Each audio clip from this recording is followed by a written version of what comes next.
Hello, this is Nicholas Tanek for your kinky friends. I'm here with Stevie D, also known as Master Wu. Um, we are going to talk about um, quite a bit of stuff. We're going to talk about his book that he's published, and also that is the books that are coming up. We're also going to talk about BDSM, the culture, and everyone, it happens with time. We all kind of we grow up, and this is our our grown up version or episode, which is great. So please, everybody, check out and listen to the wisdom of Stevie D, aka Master Wu. Say hi. Good evening, everybody. I'm not sure about the wisdom part, but okay. So tell us a little bit about yourself. First of all, before we begin with anything, a huge shout out to Miss Texas. Miss Yes. Texas, I love you. Oh my God, she has been amazing. She turned me on to your book, and she was like, "You have to have this guy on. You have to have Master Wu on." I'm like, "Okay, whatever you say, Miss Texas, I'll obey." She's a force. She's definitely a force of nature, She and is a force to be reckoned with. yeah, and don't mess with her ever. That's why I'm so glad that we're friends, and I talk to her often. She's great. I talk with her often. So please, before we begin, or let's begin, tell us a little bit about yourself. Okay, I am now retired as of March the 31st of this year. I turned 65 in in March the 11th. Born in Scotland, moved from Scotland to England. I was raised in northwest England. If you're to look at a map of the United Kingdom, and you draw an equilateral triangle between Manchester, Liverpool, and the west coast. I lived smack bang in the centre of that equilateral triangle in a little village called Huncoat, Huncoat, and it's in the county of Lancashire. And what I've discovered since I moved to the States is how people over here don't realise how small the UK is. Hmm. I was speaking with a geologist earlier, late last year, I beg your pardon, and he told me he'd done a lot of work in Scotland because of the age of the, the, the land over there and the rock, the base stone. He told me that if you were to take England, Ireland, Scotland, and Wales, you could fit all of them into the state of Kansas. Now, I've looked at a map since, and I'm not sure he's exactly right, but he's not far off. Hmm. You never live more than 2 hours from the ocean in the United Kingdom. I have actually not only Scotland because I'm a fan of Irvin Welsh, and I grew up on the movie Train Spotting. Right. And plus, there's a lot of Scottish, bands like Close Lobsters, Ball Boy. These are fairly underground bands, but like the Jesus and Mary Chain, they're from Scotland. Alan McGee and Creation Records are from Scotland. And then there's that whole Manchester scene, which is in Manchester, England. Creation Records, Alan McGee, who is a Scottish, started Creation Records, which gave host to everybody from the Jesus and Mary Chain to Oasis, believe it or not, and all independent record label stuff. And then the rave scene happened in Manchester, the Hacienda in the rave scene in Manchester. That like went pretty wild. So I'm fascinated with Manchester, with Scotland, Manchester, England, Scotland, and that whole although that the scene that that were birthed out of that. So you are, because this is your kinky friends, you are a kinky person. Yes. Definitely. So what first of all, what are you, let's just say, what are you into? Um, right now, I enjoy watching. Uh, Okay. I underwent surgery in 2015 that has left not only my immune system compromised, but I suffer from chronic pain that never goes away. It's there 24 hours a day, 7 days a week. If I roll over in bed asleep and I roll in the wrong way, or my body just decides each time I was awake, it doesn't matter if I've been in bed for 5 minutes or 5 hours. Believe you me, it feels like somebody just kicked me in the abdomen and I am awake. And what did you have? What surgery was it? They removed 18 inches of my colon. Oh, And that's what made it more concerning, okay, I'm going to have to go back to 1959. Yes, I know for the majority of people, that's before they were born, but I was approximately 18 months old and they had to remove a kidney. oh wow. The whys and wherefores don't matter, but they had to remove it. If they hadn't removed it, I would have died. It left a gap inside, and part of the colon over the years, had moved into the gap, and um, scar tissue built up between my abdomen and my colon, and instead of it being squishy, which enables everything to move through, it had become hard because of the scar tissue. So what was initially intended to be a 2.5 hour surgery ended up being a 7.5 hour surgery because of the scar tissue. Hmm. And as a result, I mean, I'm still here. I was in for 4 days. They allowed me to leave and go home, and then I was readmitted 36 hours later with an infection. And I was at 40,000 feet with Morphine Airlines. I did not care what they did, when they I know did. what that's like. Yeah, I had a liver transplant Right. Yeah, I remember. recently. Yeah, Yeah, we were discussing this, yeah, and I'm on anti-rejection medication, right, and I get it. I get the watching now.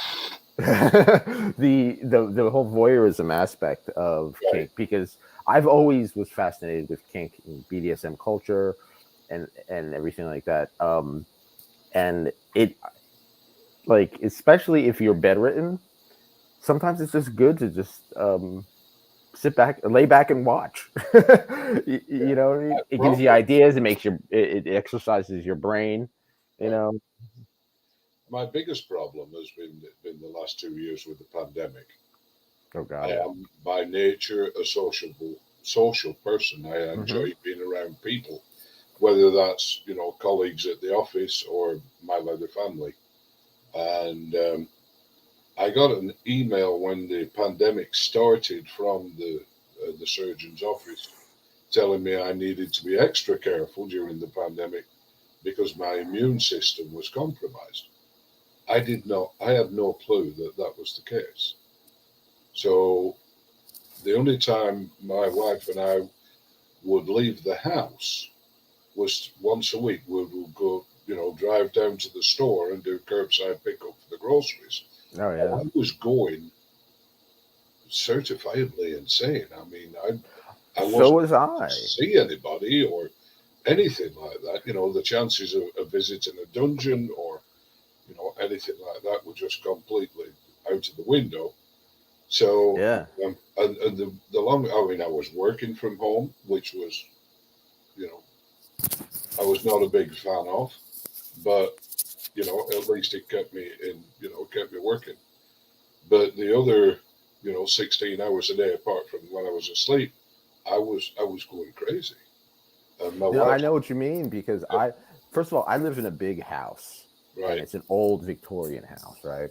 right, And it used to be, before I got ill, before the liver problems happened, my house used to be like this beautiful salon of artists. So just like, you can go in one room, there were people painting, go into the kitchen, there are people cooking, in the backyard, they're gardening. And then in another room, like someone's having a scene, a BDSM kinky scene. You know what I mean? yeah, And right. I was so used to having people over all the time, and it was great. Then the pandemic hit, and no one can. And then the health issues. I right, couldn't be around anybody. I couldn't get an infection. You know right, what I mean? exactly, And so I had to look at life. I had to look at kink in a whole different way. Even sex, like my sex drive went totally down. And it yes, wasn't until the transplant that, like, I woke up and I was like, oh, things are like happening down there again. you know? And so what happened was my girlfriend, who's also like in the bedroom, is a dom, you know, you know, she was my quote unquote caregiver, and out comes the nurse's outfit, and yeah, that's how I got, I got basically became back to life, came back to in many ways. But okay, so when first of all, let's just talk about your book real quick. You are a published author. Yes, Um, Tell us about your book, and it's the first in a series, correct? correct. Yeah, Okay. it's called Echelons Bound. Hmm. Uh, we have a copy right there. Hang on a minute. Yeah. There we go. Got it. Yeah.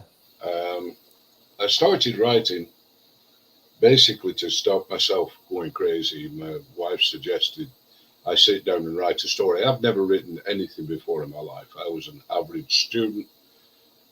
I'd written a thesis for my bachelor's degree, which in the UK is a requirement, but Hmm. not not anything like a novel or anything like that.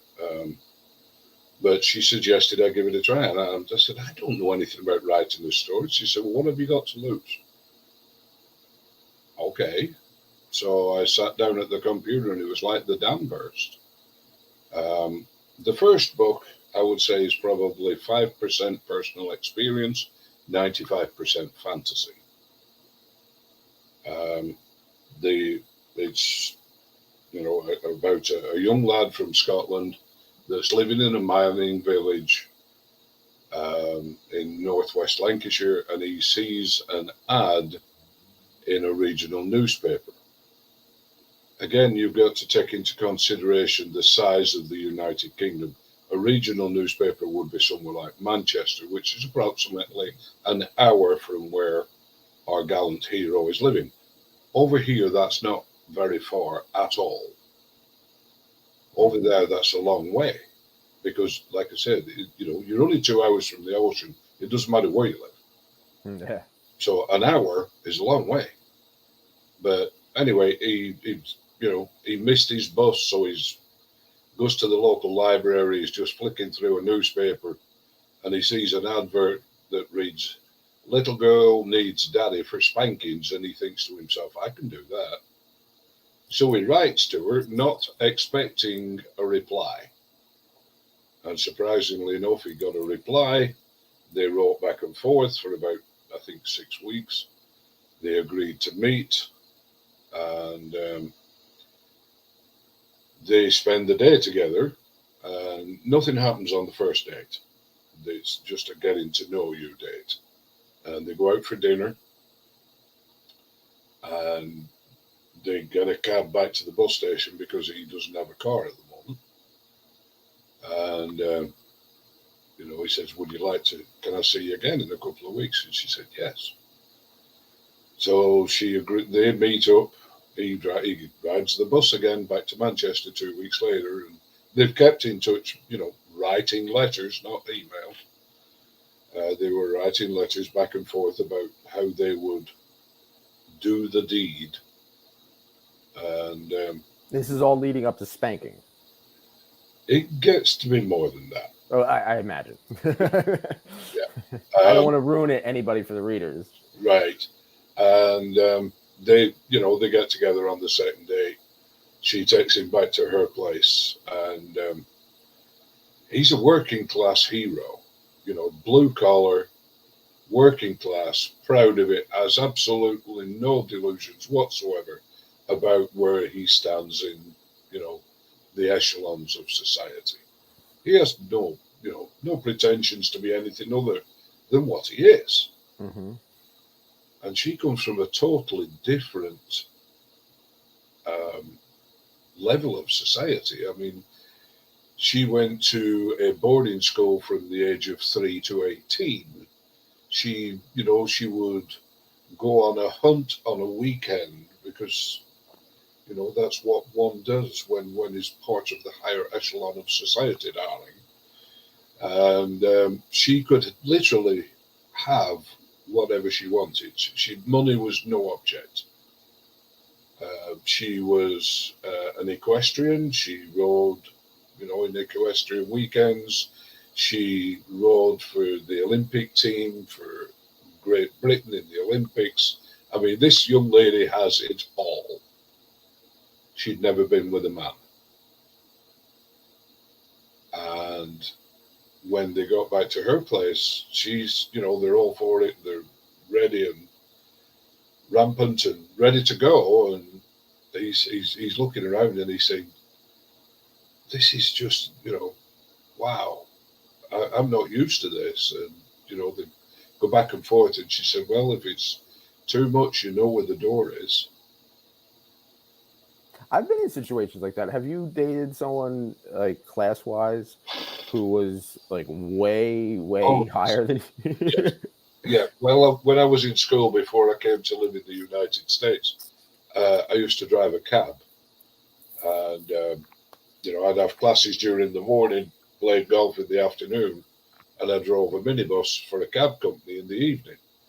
The area I drove that minibus in, there are more millionaires per head of population than anywhere else in the United Kingdom. It's called Yeah. the Ribble Valley. I Or started Valley. with me. It started my very first job is the day I got a license, actually, or the day after, was valet parking at a Right. really high class elite Yeah. country club, Sure. and yeah, that introduced me to a whole new world, which is crazy. So let's talk about books. How did just like my book, my first book, The Coolest Way to Kill Yourself, Lynn died, and I needed to tell her story. I knew her ever since I was a teenager, and we were both writers. We both wrote. I would get published. She wouldn't. The stuff I got published was always for other women, basically, like tributes. And she would get upset, and she was like, "No one's ever going to write anything for me. Why do you write such stuff for for women? Other Why don't you people. ever write anything for me?" And then we got back together. I like to say we put the bond in bondage. I Right. also like to say true love is not having to clear your browser history. If you can share whatever the hell, what kinky stuff you're looking at, that's, you got something good there. And unfortunately, she passed away, Yeah. and I was devastated. And I wrote a book for the woman who thought that no one would ever write for her. And Sure. basically it's a tribute to her. It's a memoir about our life, when we first met, and then when we went our separate ways, then we came back together as a second chance. And so writing a book very therapeutic for me. Did you find, like you said, you were trying not to go crazy? Did you find writing in a way kind of almost save you? Oh yeah. Yeah. Yeah. I think I would have probably had some sort of mental breakdown otherwise. Hmm. It was a form of escapism for me, and I would write every day without fail. Now, Just do you have these other books that you have that are coming out? Like, do you have it? Are the whole stories in your head, or do you write no, I first have and no then idea finish what the I'm going story? to do until I sit down. Oh, okay. Yeah, everyone's And different. sometimes, I might have an inkling what's coming up. You know, do I go this way? Do I go that way? But 9 times out of 10, I have no idea where the story is going until I sit down at my computer and start typing. I have no Okay. idea. Now, would you say that they're all based in realism, or No, yeah, everywhere I write about exists. yes, Everywhere.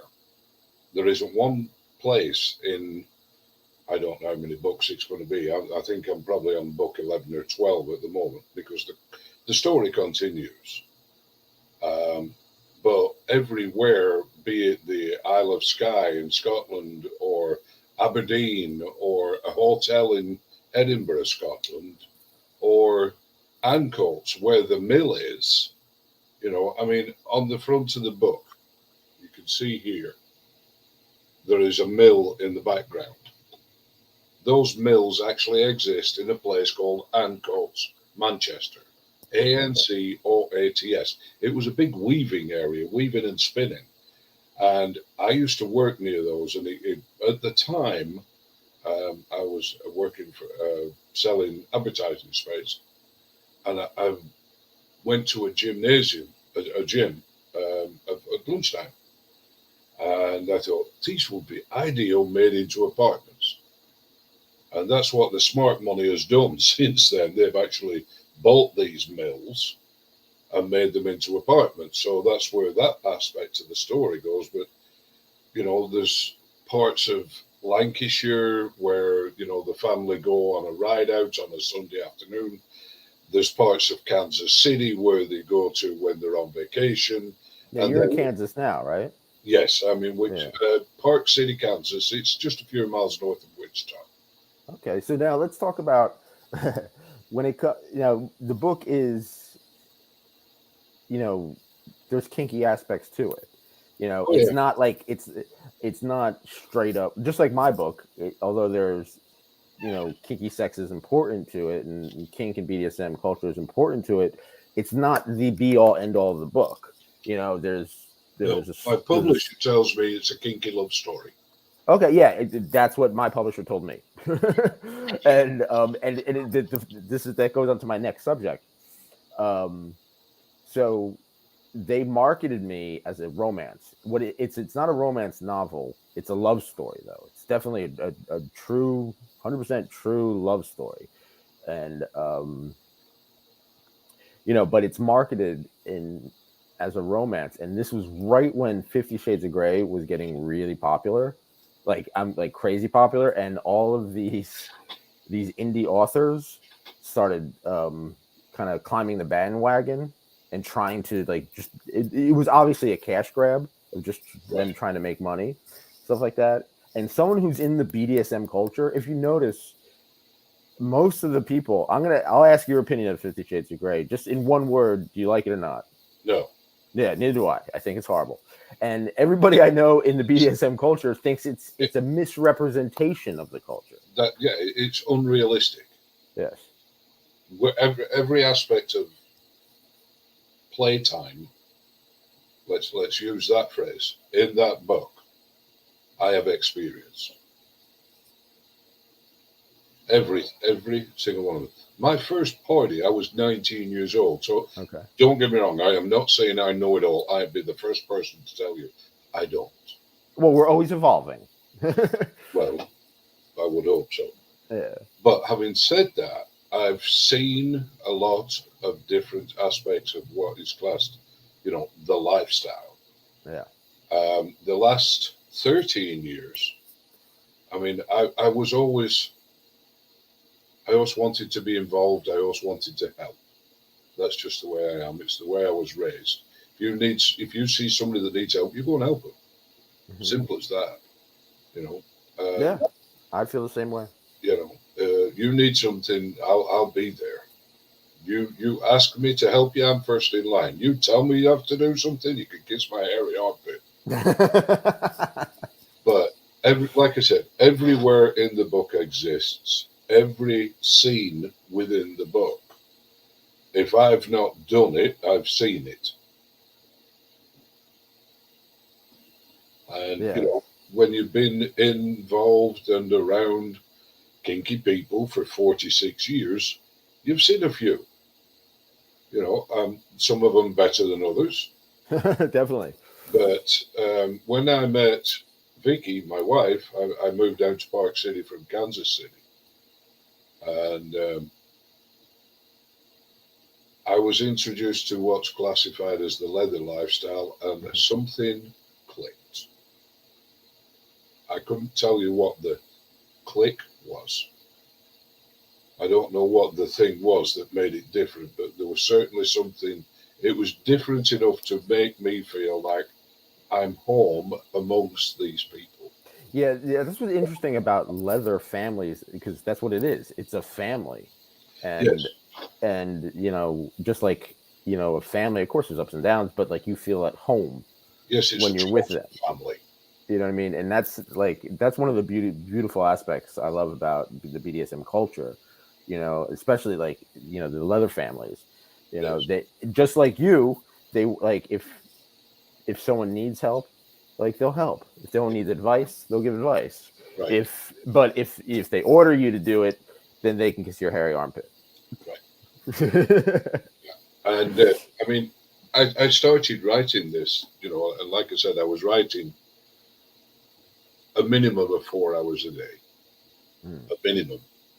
And I just kept going, and the story kept growing and growing. And a friend of mine who now lives in Florida, uh, Master Butch, we speak once or twice a month. And she called me and said, "Hey, what are you doing?" The usual greeting. I said, "I'm writing a story." "Oh, you'll have to send it to me." No, no, it's not. It was never intended to, for everybody else. It was just something to keep me from going nuts. And she said, "Well, let's put it this way, she's a very persuasive lady." So, I sent it to her, and she said, "You need to send this to a friend of mine. He owns a publishing company." Definitely not. I don't need the rejection slip. I don't want the "we'll call you." Don't call us. We'll call you. I don't. No. And anyway, she persuaded me to do it. So I sent it to him against my better judgment. If I'm being honest, I did not want to do that. And anyway, I did. And I got a call probably a week later, and she said, and this voice said, "Hi, this is Vince. I've emailed you a contract. I need you to print it off, sign it, and fax it back to me." And I said, "Oh, sure. And you want my social security number, bank account, credit card details, and, routing number, and all that?" They went, "I don't think that'd be necessary. Just the contract." You could have knocked me over with a feather. I was not expecting that at Oh all. yeah. And I don't know anything about publishing books. I didn't know anything about writing. I mean, I just sat down, and like I said, it was like the number. And I've been writing, like I said, minimum of 4 hours a day, every day, without Yeah. fail. Now, when you write, when I write, basically, I have to have music on, and some people write in silence. Some Right? people Yeah. like No, I could never do that. No, never do what. I could never write in silence. Oh, so do you have like certain things going on in the background just to Opera, kind of what opera, opera? Ooh, okay. always. What I don't. aria is I one of your don't know favorites? whether it's because I don't know the music. I don't know the words. I don't speak Italian or German, but I I don't either, and I still love it. yes, and I can have that going in the background, and it helps. I've always been a big music fan. Me Always, too. my parents were music fans. I grew up listening to music, different to my parents, but in some aspects the same. I've developed into a big Glenn Miller fan. My wife, In the mood. yes, my wife surprised me a few years ago. The Glenn Miller Orchestra was playing in Wichita. Yeah, they're still doing it. Yeah, And there's then there's the Glenn Miller story. Wasn't that who played Glenn Miller in that movie? I can't remember, but I've seen them. Was it Jimmy Stewart? I don't know. Yes, that's Yeah, Jimmy so. Stewart. I have to have opera playing in the background. That's awesome. That inspire. It keeps me going. I mean, I'm a big music fan. I like There are very few um, forms of music I don't like. Some I like better than others. Hmm. I enjoy 70s soul music, but Yeah, yeah, me too. I can't write with that. That's for my enjoyment. That's not for my And I writing. understand. Yeah. Um, I like 70s soul music. That was, when I was in my mid to late teens. Disco was huge, and I was probably one of the first people up on the dance floor at every What opportunity. do you think about the kind of mixing of opera and other genres? For example, there's an artist from Wessex actually called Julian Cope, who's a No, psychedelic rock guy. You no, know, no. and he has a song called Space Rock with me, and it's very kind of like David Bowie esque, Okay, T Rex, Roxy Music esque, yeah, kind of style that song. But the chorus is sung by a famous opera singer, You know, underground enough to be on a Julian Cope record, but Right. not, but mainstream enough to be known in the opera. So like Freddie Mercury and Scavalier, Yes, yes. Barcelona. And then, but see, then it sometimes it just like it's weird. They had Lou Reed do a with Pavarotti, and that kind of Yeah, didn't that didn't really work for me. that didn't work. That didn't work either. I think he was And, trying to popularize it too much. yeah. So okay, so you talk about writing the book. You put the book out. Now there's all these other the BDSM books that are really, in my opinion, are insulting to people in the BDSM community, and I that's tried to make it as realistic as possible. yeah, and that's one of the reasons I wrote another book called Your Kinky Friends, which inspired this whole community of people. We got writers and stuff like Sure. that, and I wanted to kind of represent the kink community in not only a realistic way by telling a true story, but also I can't write fiction. I'm not good at it. I could write anything that happens in real life from my point of view, but just like my girlfriend, who's also like plays the dom in the bedroom, she can't tell a lie. There's no like she's not good at it. She doesn't even try, So I always know exactly what. Yeah. So, but that's just me. I wanted to make something. I wanted to create something realistic about the king culture. But there are some horrible books out there using horrible words. So I wanted to ask you a question on this one. A lot of the writers like this question. Some hate it, but there are a lot of words for private parts that are horrible that are used in this erotic literature. Like, what was it? I read one in some book where they call the vagina a moist crevice, right? Yeah, right. That's just It's not like something I would ever have used in my. No, I mean, I've described it as the well of her womanhood. okay. So at least there's an elegance to that, Yeah, you know, which is and there's I think that it's like I was watching that movie Nymphomaniac, that Lars Van Trier movie. I don't think I've seen it. Oh, it's definitely interesting. It's depressing as all hell, but still, there's a lot of unsimulated sex in the movie. So if you like watching, it's interesting. Um, what was I getting at? Anyway, yeah. There's so. Phraseology in stories, I think was what you were I'm meaning. sorry. What? You were asking about phrases used. Oh, yeah, yeah. They kept on using the c word Yeah, in like my over and in the UK that's almost kind of normalized, no, and you well not nor compared to America. no, In you don't think so? no. Really? Okay. Yeah, that's like the F bomb over here is dropped what a dozen times a day, Yes. and nobody blinks twice. You try that over there, you're not going to be kept in good company. Okay. Now the C word over there is like, oh no. In Really? my book, Because over here it's like book no.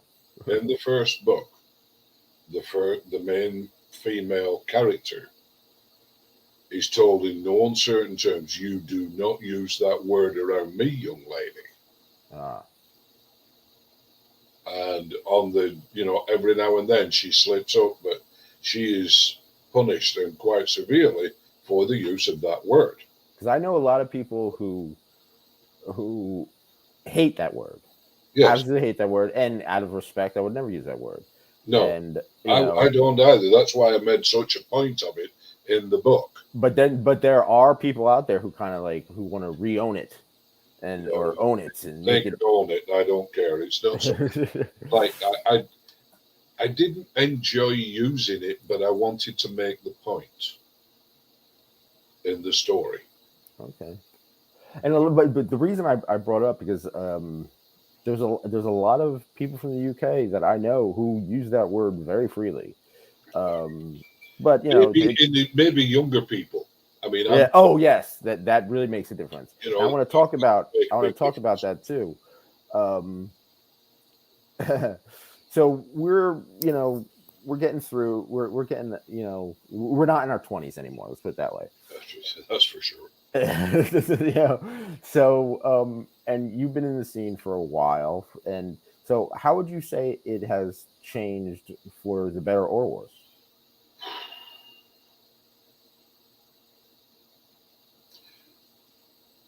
It's hard to tell because I only see it from my perspective.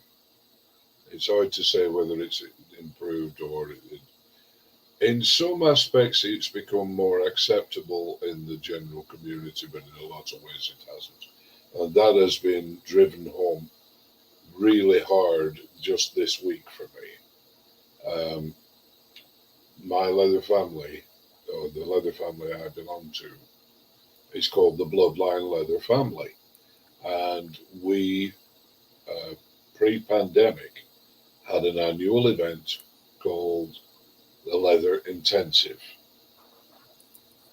And we were looking to bring that back because we didn't hold an intensive during the pandemic, and we're bringing it back this year. We had visited, I think, four hotels, decided on one that we really liked. That we didn't hide anything from them. Hmm. Um, it said we're an alternative lifestyle group, etc., etc. We obviously we want to, create a good impression. We're not going to, do anything untoward in view of everybody. We will, respect the hotel and that. Da, da, da, da, da. Everything seemed to be going fine.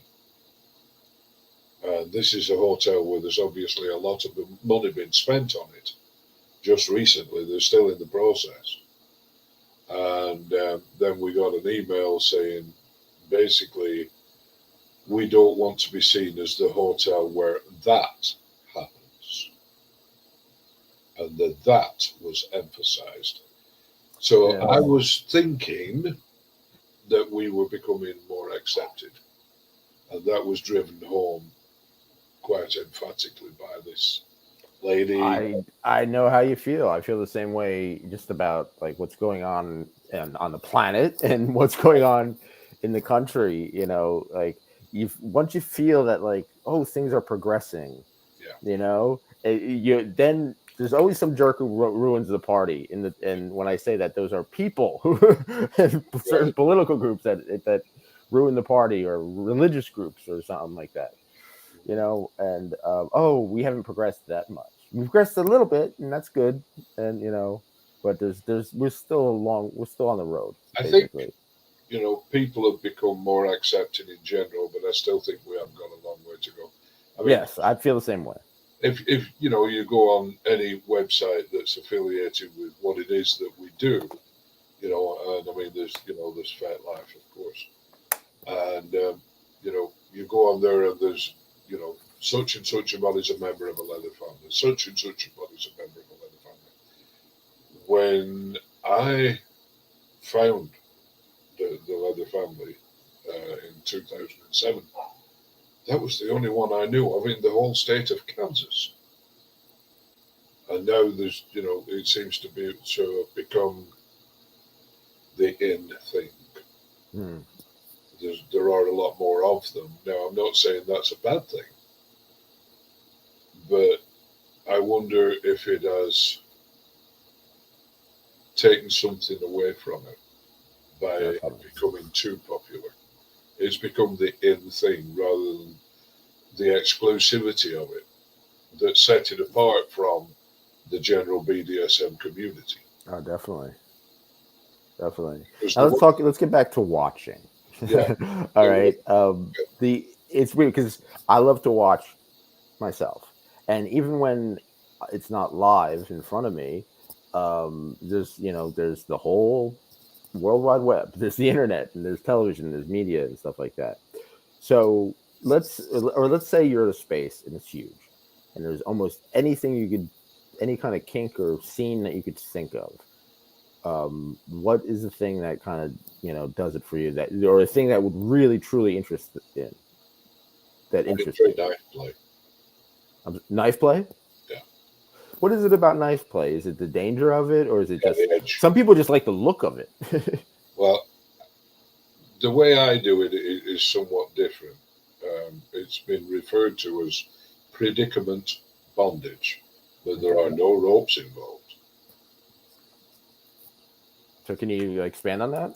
Sure, let's, the way my wife and I do it is I will have her on for one, we could use a massage table, for example, and I have a collection of, I'm going to say probably 100 throwing knives, and they vary from about 3 or 4 inches long to 9 inches.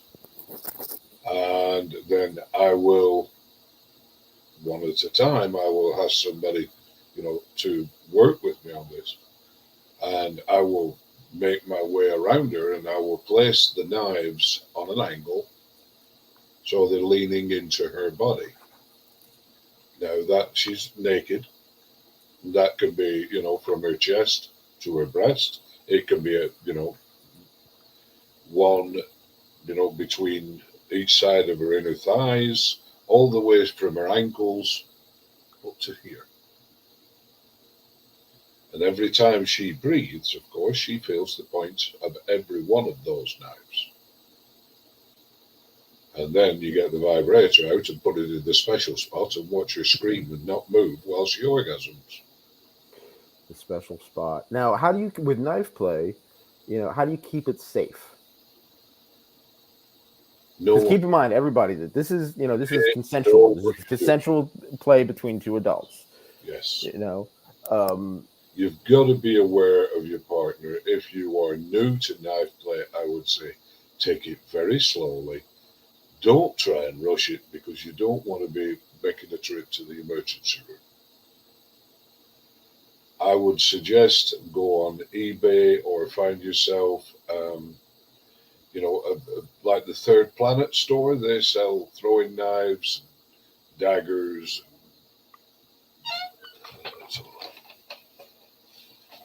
knives like this. Start off with one. Become familiar with it.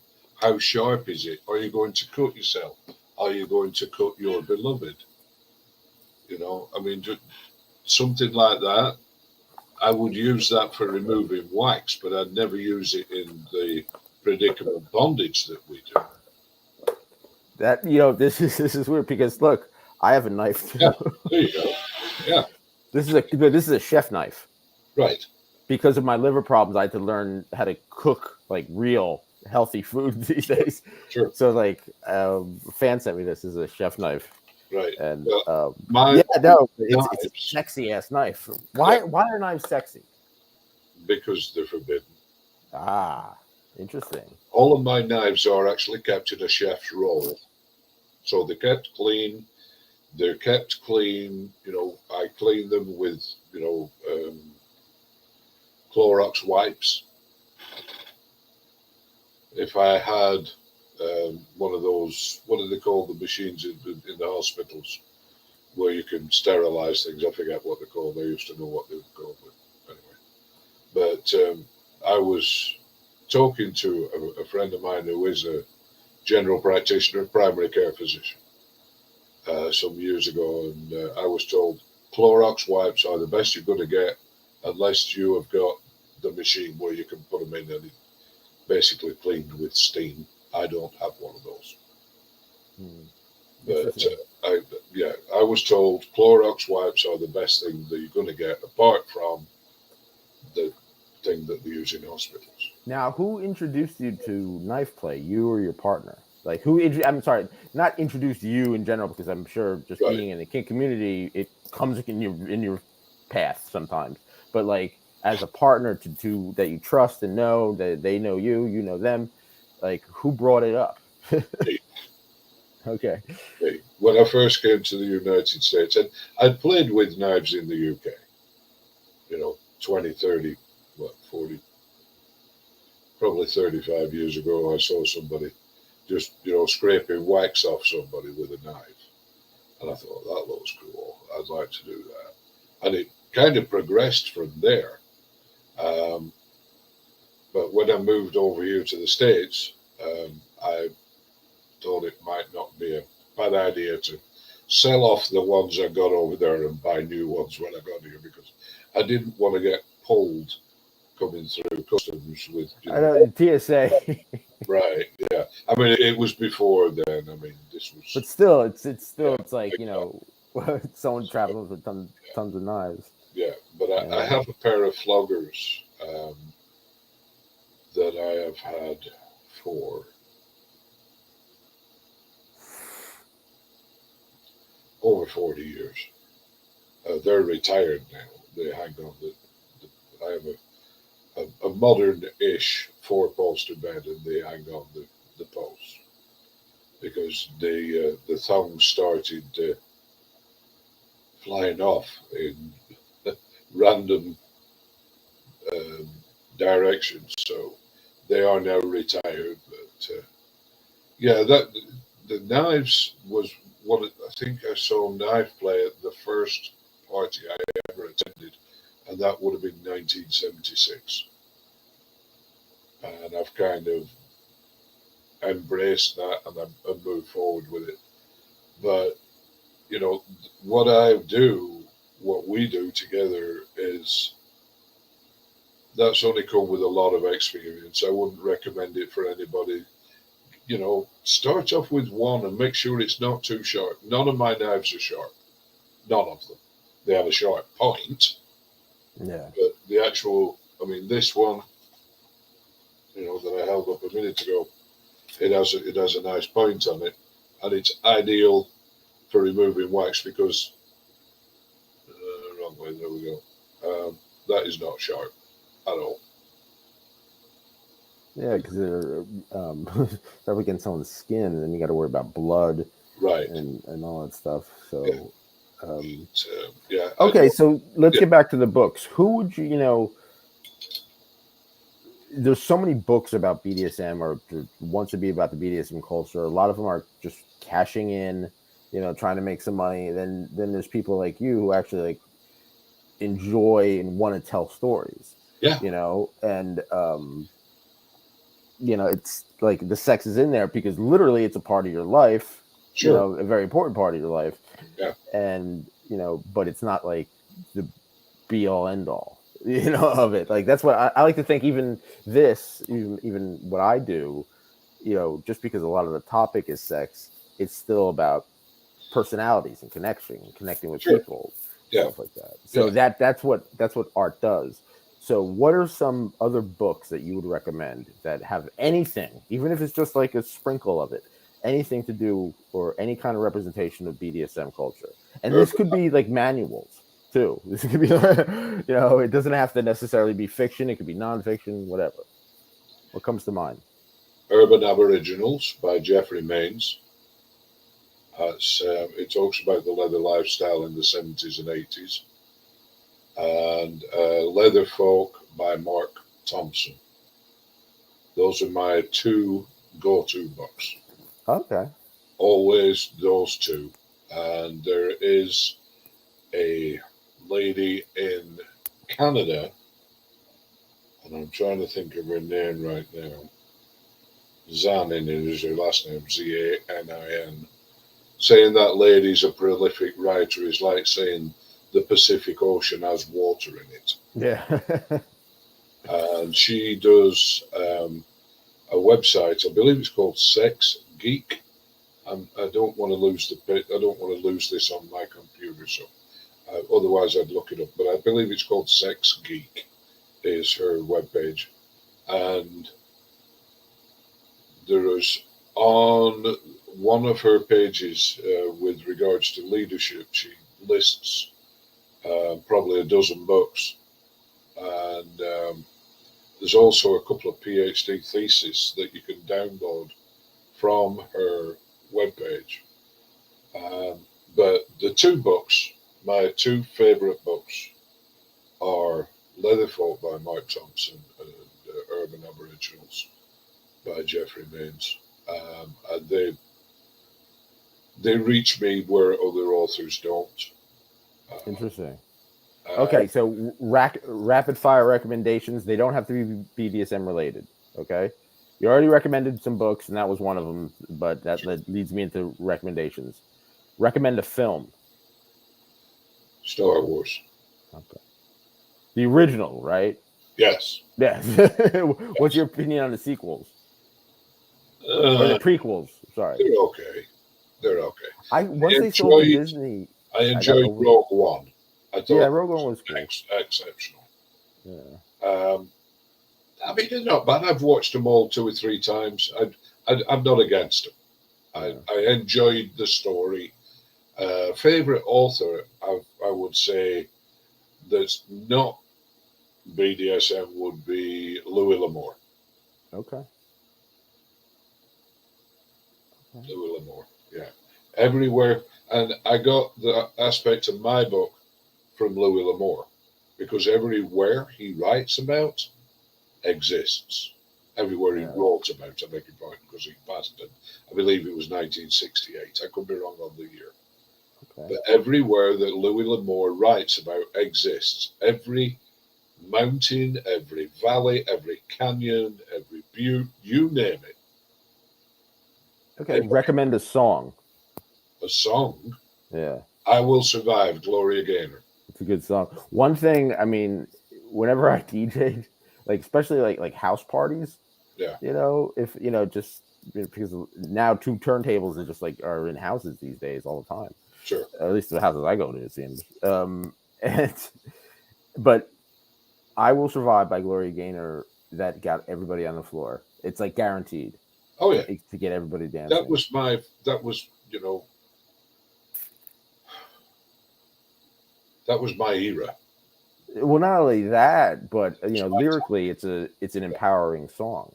Yes, You know, and I take that personally because, you know, without going into too many details, I've stood at death's door 5 times. I know none of us escape this. You know, none of us do. We're all going to, go to wherever we're going next. But I take that as that's my theme song. I will yeah. survive. Going to come a time where I don't. You know, Have don't try and since escape that in the book either. In the book, since there are people that die. I mean, this is a story about people, about loving and living and children and grandmothers and aunties. But there is the BDSM as well yeah, and the control. These two ladies could do anything, go anywhere. They have that amount of money. But what Hamish, who's the main character, our gallant hero, if you will, he says, okay, if this is going to happen, it's my way or no way. And they love it. They love the control. They love giving up that control to him. And he thrives on it. hmm, okay. And talking about near death experience, I mean, the doctor said I had 3 months to live. That was about 2 years ago, Right. and facing death and surviving basically how has that changed your kind of outlook on sex and the culture and BDSM and everything As far as sex goes, I wish I had some. like that? Um, you know, um, it's just up there, unfortunately. I thought you meant like I thought you meant something else by that. That's why I laughed. So please forgive me. No, Um, I mean, it's, it's just the chronic pain and the medication for the pain. It just, yeah. unfortunately, that aspect of my life has had to take a back seat, as they say. No, I've been there myself. Like before the transplant, Sure. like there was nothing happening. Right. Right. you know, and it wasn't just because of like it's like my interest because of the pain I was going through. I had no interest in I had interest in communication and relationships, and Sure. even the attempt of romance, I guess, you Yeah. know. But like I wasn't about to go to a dungeon. I wasn't about to have a play party. I wasn't about to do anything, because getting out of bed was masochistic enough for me if I wanted to be. You know what I mean? Yeah. So okay, this is the happier things. Okay, recommendations. Recommend art. It could be performance art, it could be painting, it could be someone famous, it could be someone not famous, it could be your next door neighbor, it could be your wife. An art or an artist. Monet. Monet. Yes. Yes. I used to have one of his when before I came to live in the States.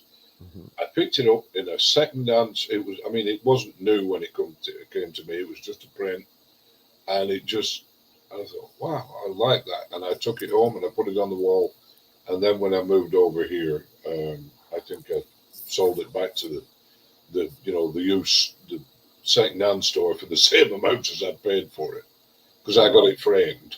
I mean, it Ah. wasn't an expensive frame or anything like that, but I had it framed and I had it hanging on the wall. I suppose another one that I enjoy is Ansel Adams. Oh yeah, definitely. We have several prints of his in the house. Um, we were fortunate enough. Oh, I want to say 5 or 6 years ago, there was a lady had collected his calendars. So, and she was giving them away. I mean, she didn't want anything for them. So we went and got the calendars, and we had several pictures of these calendars framed, and they are, dotted about the house. And Wow. I enjoy the. I mean, don't get me wrong. I enjoy coloured photography. I mean, I have a digital Canon Digital Rebel camera that I haven't been using much because I can't get out and about like I used to be able to. But the black and white pictures that Ansel Adams took, the guy was just a genius. Yeah. Speaking of photography, um, there's a documentary about a woman in New York who passed away, and no one really knew anything about her, but they found all these photographs. I think it's called Inside Vivian Mailer. I think that's the name of it, but it's Okay. amazing. Her photographs are incredible. Is Like that the seriously, lady that just took pictures of people in the street in New York? yeah, that's it. I think I've looked at some of them for work. Not a lot, I'll admit, and it's been a while, but yeah, I'm somewhat familiar with her. Oh, so yeah. Check out the documentary. It's a joy. Right, So okay, we did the song, we did art. Recommend a meal. steak. Okay. I can't eat like I used to be able to, Neither can I. Oh, I'm the same uh, boat. but my favorite meal. I was in Florida in '95.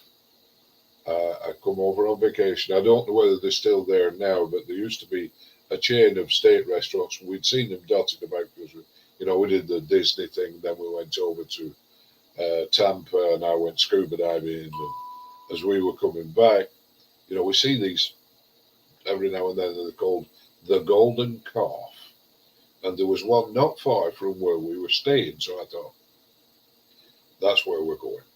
And it was a three-way fold-out menu, and it was steak or you're in the wrong plot. That's all, just different, all variations on the theme. Hmm. Sorry, that's my cell phone. No problem.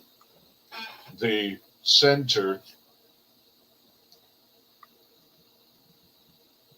of the menu was a little red square, rectangle, I beg your pardon. It had the word steak on it. And I said to the waitress, I'll have that, please. Hmm. And they came with a wooden platter and this piece of steak. I mean, it was more like a joint, and not talking wacky backy. I'm talking joint of meat. It was about an inch and a half to 2 inches thick, and it covered this platter. There was enough room. I mean, there was enough fries to cover the palm of your hand, and a sprig of parsley, and they were on the steak. I mean, this. So I ate it, and I'll be honest, I struggled. But oh man, that was. And at the end, when I managed it, but it was a struggle anyway. As the waitress was, clearing the table, I said to her, just out of curiosity, what did that weigh before you cooked it? Oh, she said, yeah, that one was 42 ounces, sir. Okay. I didn't need breakfast the morning after, I remember that. But yeah, I managed it. I think it was a case of, okay, this is, they brought it, I'm gonna eat all this. Okay, so what's next now? You got your other books coming out. What do you want to promote now? If you have Twitter or you on FetLife, how can people get in touch with you? I'm on FetLife as Woo, WOO. I'm on Facebook as Stevie D. I also wanted to open a bar, and I was going to call it Stevie D's. So that's where the Stevie D came from, the pseudonym. There's a stevied.me, which is my webpage, and the second book, which is called Higher Echelons Bound, comes out on July the 4th. And then number 3, which has also gone to the publishers, will be out October, November time. Number 4 will be out in the spring or late spring of next year. And then book number 5, in the fall. So, the way that my publisher has it, there'll be 2 every year. Now, as I'm not getting any younger, so I don't enjoy the editing aspect of it at all. Oh, see, my my editor is my Dom, basically. Right? So Yeah, we spent before we had our like playtime, so to speak. We would edit back and forth, sure. and like she would edit, and a lot of that for what worked for me was reading out loud, literally reading the book out loud, Yeah, and then her reading the book out loud, and then if you right. need to make changes, go back and forth, back and forth, back and forth. We worked a lot that I'm way. using Grammarly, and I've found that is, Oh, Grammarly, I use that for everyday life, yeah. I like mean, in emails and every texts. And yeah. yeah, Grammarly is great. See, when I first sent the story to Vince, I mean, he's my publisher, Vince Andrews. I mean, he is a published author. He wrote Leather Boy Guide to a Leather Boy. I forget the title, but it's ADYNATON Adinaton.com. And I thought, as I said, I didn't know anything about writing a book or publishing a book, anything, nothing, absolutely nothing. And I thought when I sent him, all what I got, that he would chop about 90% of it and keep 10% and call that a book. And he said, no, no, there's probably enough for like 4 or 5 books here. And you could have knocked me over with a feather. I didn't, you know. He said, you're a good writer, but your punctuation is atrocious. Yeah, that's what, like my style was. I just as long as I got it out of me, out of my heart and my mind Yes, onto the paper, and then I'll yes, fix it later. right, yeah. But That was most important to with the me. grammar Okay, so books, yeah, it's we're wrapping things up. okay. So there's FetLife, there's Facebook. You're not on Twitter though, right?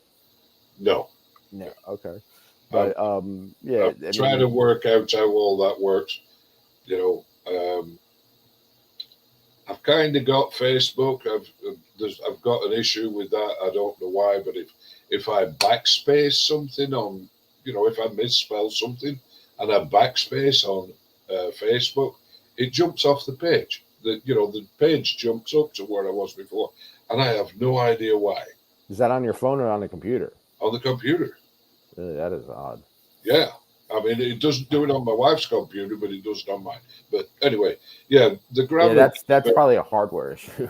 Yeah. Like, or not a hard, well, not necessarily a hardware issue, but some like on your specific computer, as Yes. opposed to yeah. Yeah. All right, so yeah, maybe you can get someone to Yeah. who's If watching this anybody's to got send an you an idea, email or send an email on how to fix it. yeah, drop me a line on Facebook. Yeah. Definitely. Okay, so everybody you can contact. First of all, subscribe to the channel. Everybody can contact me at Nicholas Tanek on Twitter. I'm on FetLife at Your Kinky Friends, and we have YK. We have join the Discord group. Go to yourkinkyfriends.com. You can see all the interviews, the articles everybody made, comments that links to my books, and the Discord chat group and everything like that. Read, people. It's important. Seriously. And it's sexy. Well-read people are sexy.